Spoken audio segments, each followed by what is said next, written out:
Hi, welcome back to my channel.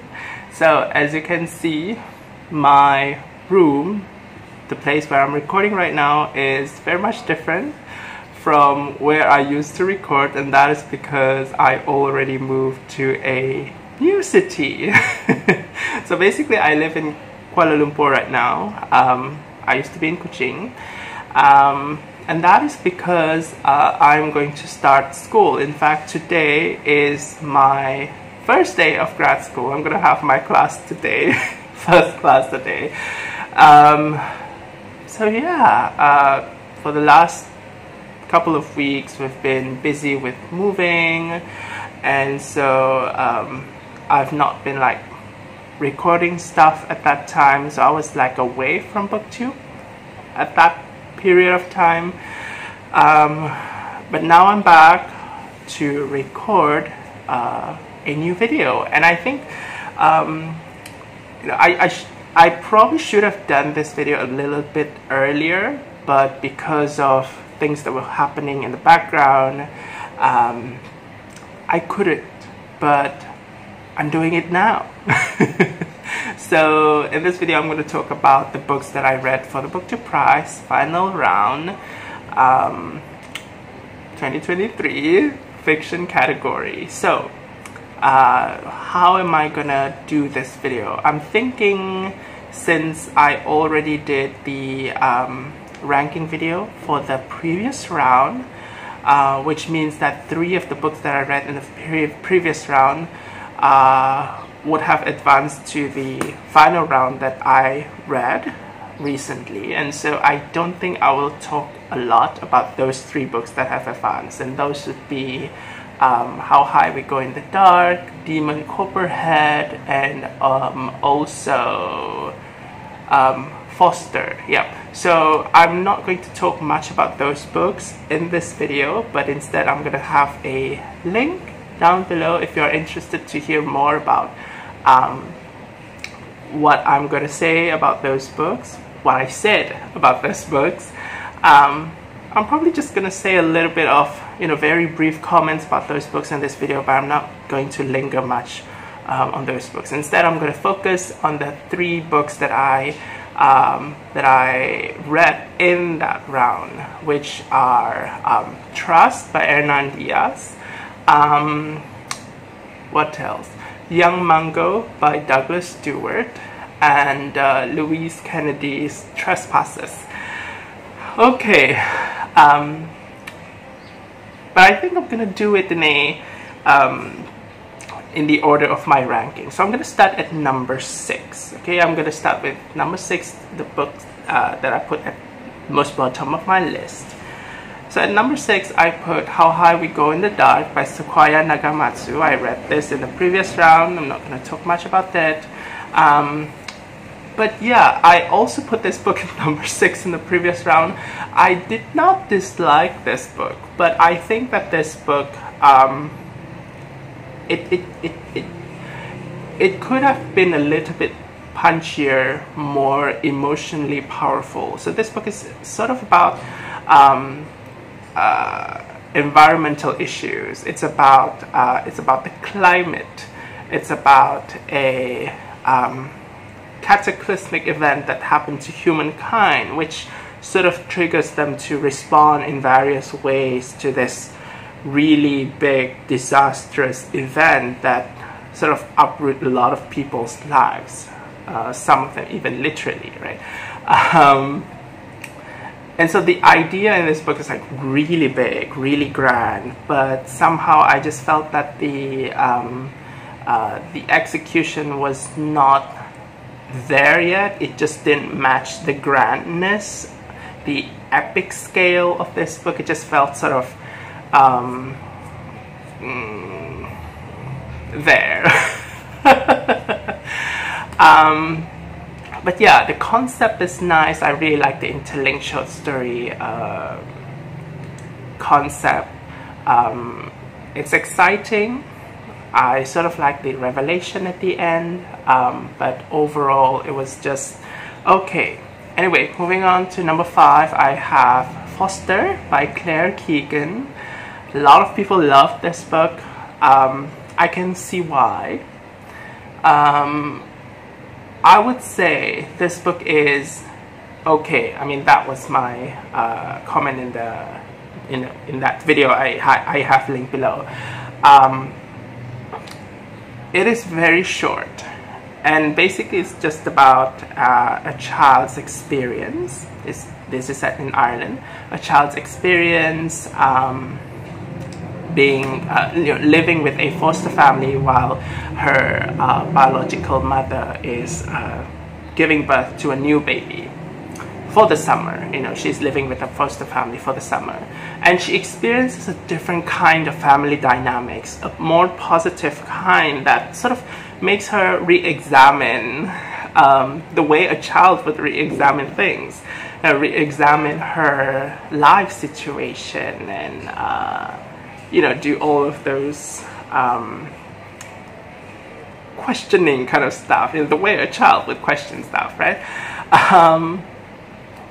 Very interesting story, I would say, and I really love the ending of the book, which is kind of dramatic, more dramatic than the rest of the story. But overall, I thought that the story was just a little bit flat. Like I expect a little bit more, ups and downs, but it was just okay, it's nice. I would still recommend it, but it's nice. Anyway, at number 4, I have a book that I read in the final round. And so at number 4, I have Trust by Hernan Diaz. So I'm going to talk more right now. So Trust by Hernan Diaz, I put at number 4. I rated this book around 3 out of 5 stars. So which meant that I kind of liked this book also. In fact, I would say all of the books in this round are quite nice, objectively speaking. But anyway, Trust by Hernan Diaz. This book is very interesting concept-wise. It consists of 4 books,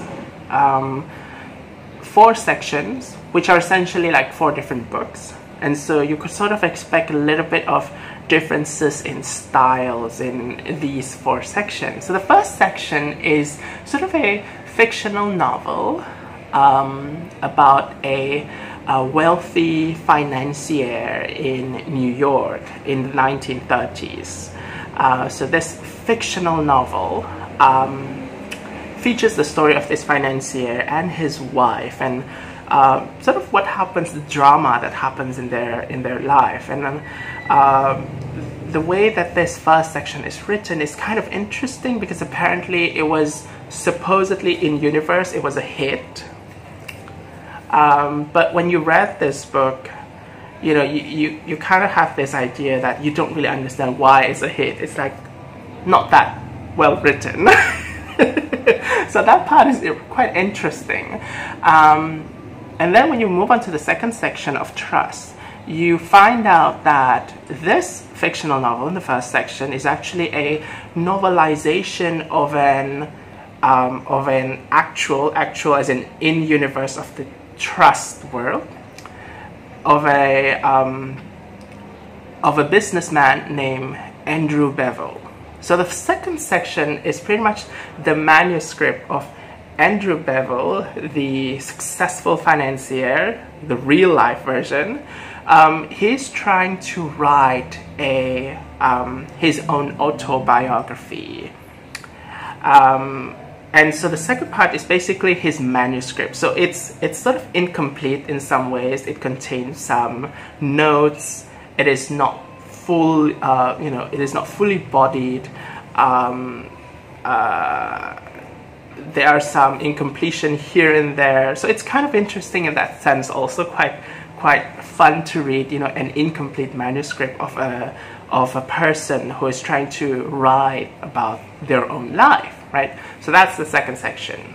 So the third section is a memoir written by a woman named Ida Partenza, and Ida is the ghostwriter that Andrew hired to write his autobiography. So it turns out that the manuscript in the first section, in the second section, is not actually written by Andrew himself, but it is actually written by Ida. And so in this third section, Ida describes her experience writing, sort of getting that job of writing Andrew's autobiography, her experience interacting with Andrew as someone who is, who is a rich businessman, who sort of has his own eccentricities, his own personalities that sort of at times clash with Ida. And at the same time, in this memoir, Ida also talks about her family, her relationship with her father, her relationship with her boyfriend, and it sort of shows a bit more, shines a bit more light into the one particular theme that this entire novel, this Hernan Diaz novel, is trying to highlight, and that is the contribution of women in successful things in general. Now moving on to the fourth section, the last one, which is shortest. Now that is the journal entry of Andrew's wife. Now in the first section of the book, the novelization of Andrew, there's also this wife character, but this wife character is portrayed in a way that is I would say that is not particularly flattering. The wife is portrayed as someone who has a bit of a mental affliction, and it's not done in a fair, wonderful light. So in the fourth section, we begin to see what really is going on with the wife, and how is the wife's life is. How is the wife's life really is in relation to Andrew's success as a businessman, and how it relates to the novelization of Andrew in the first section, and the whole thing just sort of ties together. So I think the whole concept is really interesting. When you get to the last part, you really get to see this idea about how women is in general being treated on a grand scheme of things, right? How women are sort of in a way erased. That is certainly one of the ideas that this book is trying to show. So I find that aspect of this book to be very nice. I really like that. Okay, so why would I give it 3 stars? I think overall this book, when you have 4 sections like that, I expect a little bit more variety.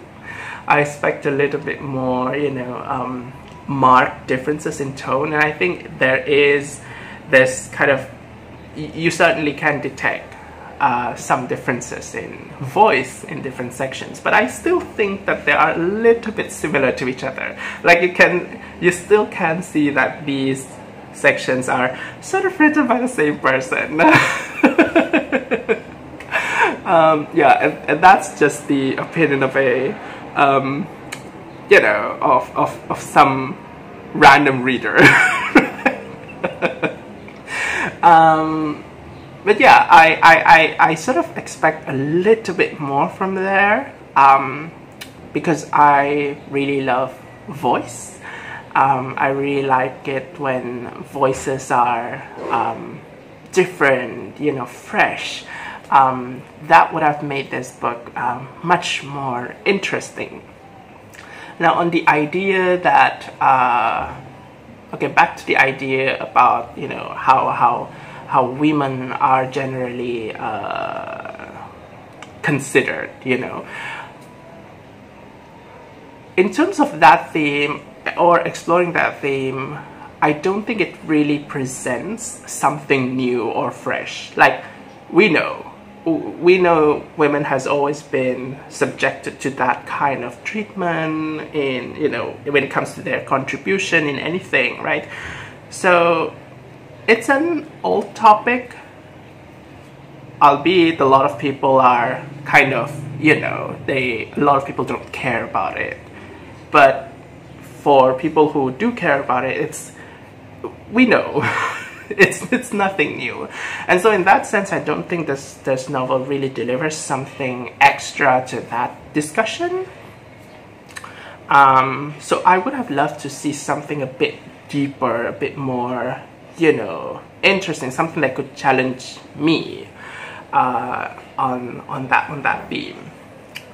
And also the characterizations. I would say the women characters are definitely written as more sympathetic in this book as a whole. You know, the wife, and also I think the wife's name is Mildred, if I'm not mistaken, and also the ghostwriter Ida Partenza.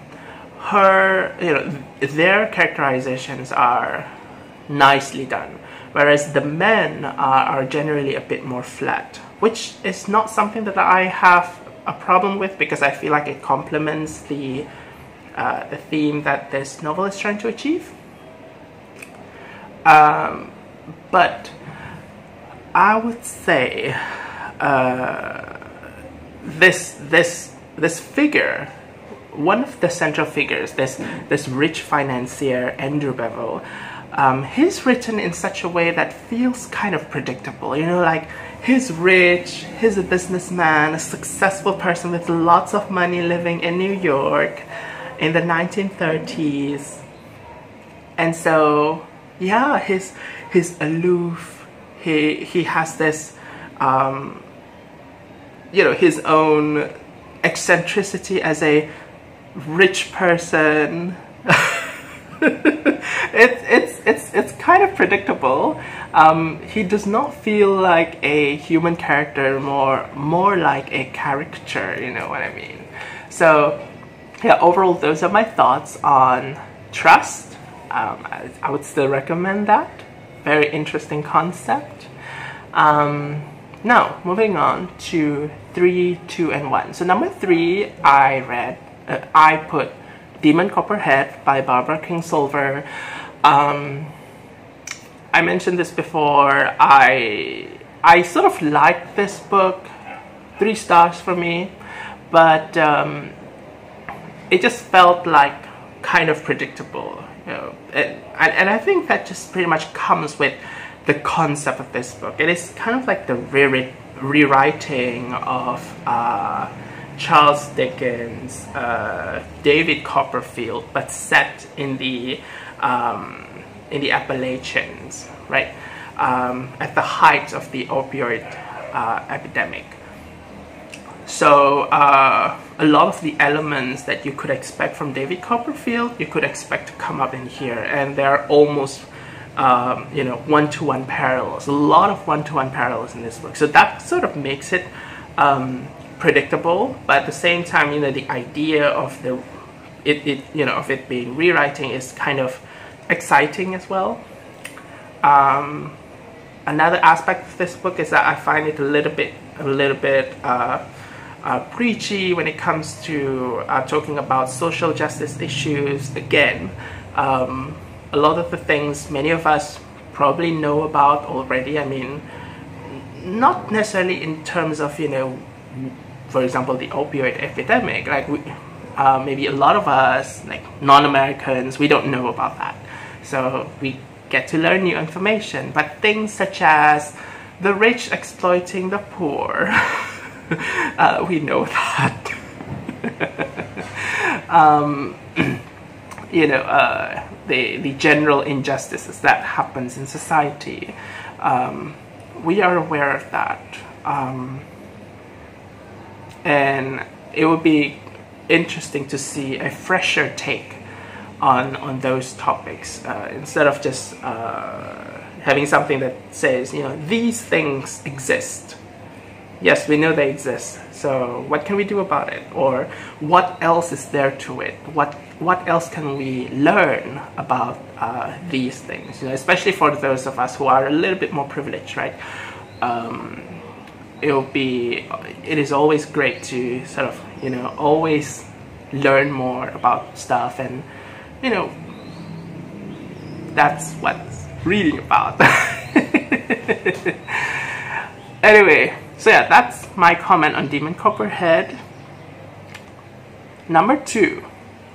Now we get to the top 2. So if I tell you about my number 2, you'll know about my number 1. So at number 2, I rate this book 4 out of 5 stars, and I have Trespasses by Louise Kennedy.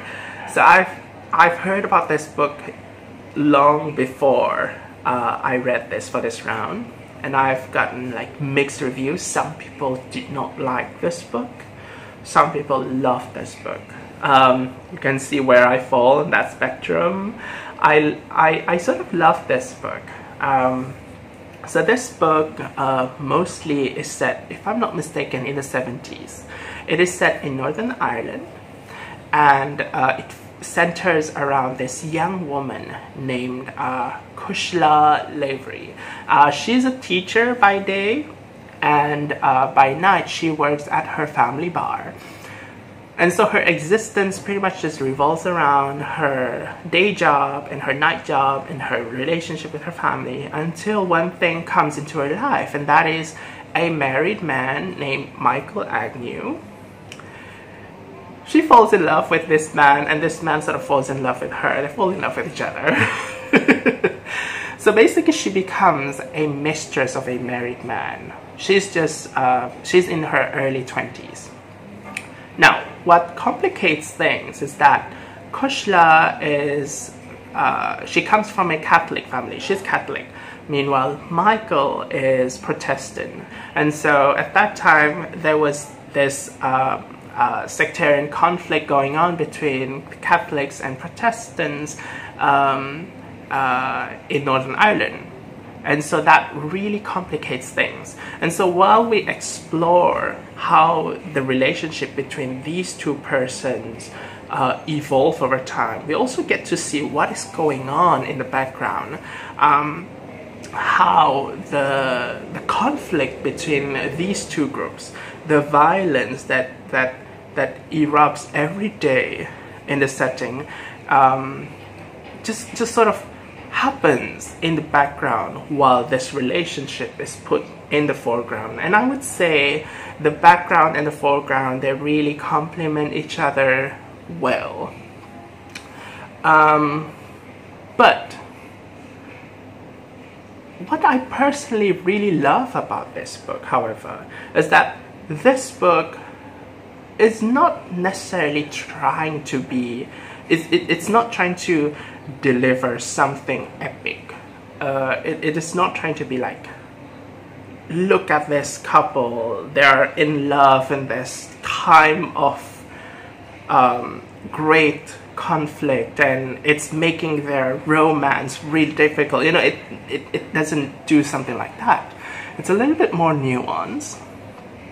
One thing that you can notice about this book, and I certainly feel this way, you know, I felt this way, is that the romance, which is central to this book, isn't exactly like the most wholesome romance that you could get in a book. I mean, after all, it is a relationship between a single woman and a married man. You know, it's adultery. So a lot of people might not find this romance to be a healthy one. But I don't think that is the point of this book or this romance. You know, it's not supposed to be something that is, wow, oh my gosh, they're in love, I want them to be with each other until the end. It's not something like that. You can sort of get this vibe that this romance somehow feels a little bit hollow, a little bit shallow. It is very much lust oriented. But what I think that allows the story to do is that it is able to sort of focus on, makes this story focus more on Kushla as a person. Like, this is kind of like a quasi coming of age, even though she's already like in her 20s. At the beginning, we see Kushla as someone who is just sort of leading this flat life. sort of dull life as a teacher slash bar worker, while all this crazy violence going on in the background. And it's really interesting because for someone who is not living in this, you know, in this kind of environment, you know, I live in relative peace, so I just find this interesting because most of the characters in this book, they don't react in a way that I thought that they would react. You know, they're just kind of like, okay, someone got shot. We heard that many times already. Oh my gosh. Some car got blown. Okay, normal stuff, just Tuesday. That's pretty much the reaction of a lot of the characters in this book, including Kushla herself. And there's this kind of idea that perhaps she has been inundated with all of these things, you know, all of the news that happens around her. She's kind of numb to it.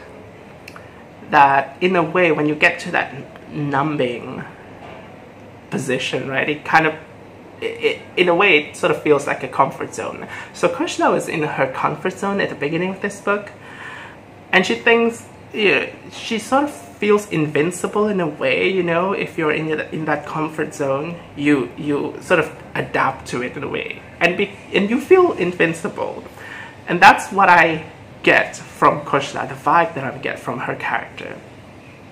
It is when she falls in love with a married man of a different group that things starts to get complicated, and it is even more complicated that she eventually finds herself the center of it all, you know.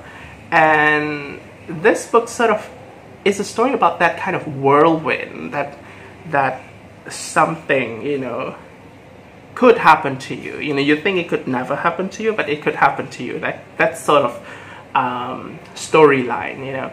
And I really love that aspect of this book. You know, it is able to illustrate how someone who is just sort of content with their life and thinks that nothing is going to happen to them, but ta-da, things happen to you.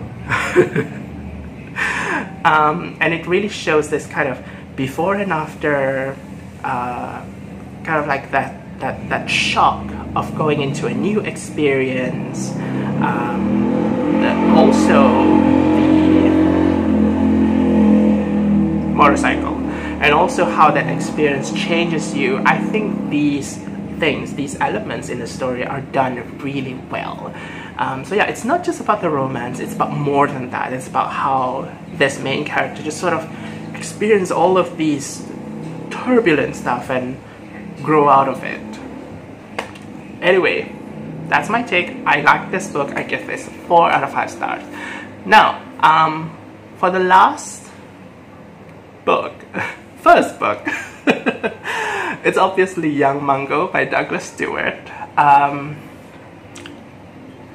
I read Shaggy Vein before. I did not like it. I gave it 2 out of 5 stars. I thought it was kind of a bit flat. It wasn't really interesting, you know. It was just the, you know, tone-wise, it was just there. Very, I wouldn't say very, but a bit low. So it was uninteresting for me. Young Mungo had elements of Shaggy Vein, but Young Mungo was, wow, it was explosive, it was dynamic, it kept on moving here and there, it was active, it was, you know, it's, Young Mungo is pretty much dancing around the story dances. So this book, and I find it really interesting that in this group I have 2 novels that feature conflicts, you know, sectarian conflicts between Catholics and Protestants, albeit in different time and place. You know, Young Mungo is set in Scotland sometime in the 90s. But also there is a kind of a romance between a Catholic and a Protestant. So I like that, you know, those elements exist. And those 2 books happen to be my top 2. No coincidence. They're just well written. So Young Mungo, I gave this one 5 out of 5 stars. Yeah, so it's about this this young, I would say a teenager, young teenager named Mungo. He grew up in poverty alongside his sister and an elder brother, with an absent mother. So this absent mother, she's always like not around. She drinks a lot, and so growing up is kind of difficult when only her sister is trying to be the responsible person trying to raise Mungo. Meanwhile, the brother is sort of involved in some kind of gang-related activity, so not really like an ideal growing up situation for Mungo as well. So yeah, things are already difficult for him growing up. Another thing that sort of makes it more difficult for him is that he's gay. He meets another boy a year older than him, and they fall in love with each other. And this boy, I think his name is James, he's Catholic. Mungo is Protestant. Obviously, this relation is going to be complicated for them for several reasons. One is because of the differences in religion, another one is because they're gay. So this book pretty much explores how this relationship gets complicated. So there are two timelines in this book. One is before and during this relationship is going on. The other timeline is after this relationship is found out by Mungo's family. And the way that the story is arranged, it's not like, you know, you have like one big section of before and during, another one big section of after. It's going alternating by chapters, almost alternating, you know. So you jump a lot by time. What happens after the revelation of this relationship is that Mungo is forced to go on a camping trip with two of his mom's friends somewhere far from home. And it is during this camping trip that something really big, really major happened. Okay, I'm not going to talk about that, but something really big happened during this camping trip. After the mom and the family finds out that Mungo is gay and is in a relationship with a Catholic boy. So, the first thing is that the fact that the story jumps between these two timelines, I find it serves to make the book really exciting, because, okay, you have one timeline that already has an engaging storyline. The other timeline also has a fairly engaging storyline, and when you jump between two, you sort of create that kind of suspense every time a chapter ends. Like, you're interested to know more about what is going on in this time, in this particular timeline plot, but before that, you're just gonna have to rest. Let's go to the other timeline. Okay, now you're interested in the story, the chapter ends, okay, rest for a while, let's go to the other timeline. I think that is really interesting. In a sense of storytelling, it's exciting. And at the same time, it is the storytelling itself, how these two timelines complement each other very well, tonally, and what's going on in each chapter. There are going to be some kind of relations that readers can sort of, connections that readers can sort of make between alternating chapters. What happens in this timeline of this chapter, moving on to the chapter of that other timeline. There are some connections that readers could make, and it's not just random jumping around. There are connections that readers can make, which I think is really interesting. I also find it really nice to see so many I would say symbolism in this book, and I don't want to sound kind of quasi-profound. But it's kind of obvious, but I also like how intentional it feels. Like a lot of the religious symbolism are included in this book. The name Mungo itself, he is named after a saint. One of the character is sort of named after a saint as well, but we sort of see how that whole saint naming thing just sort of falls into their characterization. Is really interesting. A lot of references to other aspects of religion, I would say. Obviously, this whole thing about how homosexuality is disliked in religion. I also like the baptism imagery of this book, and one particular baptism imagery happens during the climax of the book. One of the covers of the book features a face underwater, which obviously I would say references that in some way. Yeah, a little bit of trial by water or trial by flood, I don't remember, but anyway, trial by H2O is happening in this book, which I think definitely feels, has that kind of religious references vibe. The story itself, the romance, it feels wholesome. In a book that features a lot of horrible things happening, the romance feels wholesome. It's different from Trespasses, where the romance is just sort of empty, at least to me. But in Young Mungo, the romance feels healthy. Like that is pretty much like one of the few things that are healthy in this book. This book is about a lot of nasty stuff, but that romance is one of the best aspects of the book, and I like how it sort of exists alongside a lot of the less healthy aspect of the story. The violence, the bullying, the dysfunctional family, abuse, and all that stuff. You have a few good things, and they all complement each other very well. Like this idea of how something good is almost always being threatened by the external bad things. I think this novel tells that story really well. Yeah, those are kind of like the main things that I really love about this book. The ending is, I would say, wonderful. Obviously not gonna say anything about that, but yeah, Young Mungo is wonderful. I really recommend this to you guys.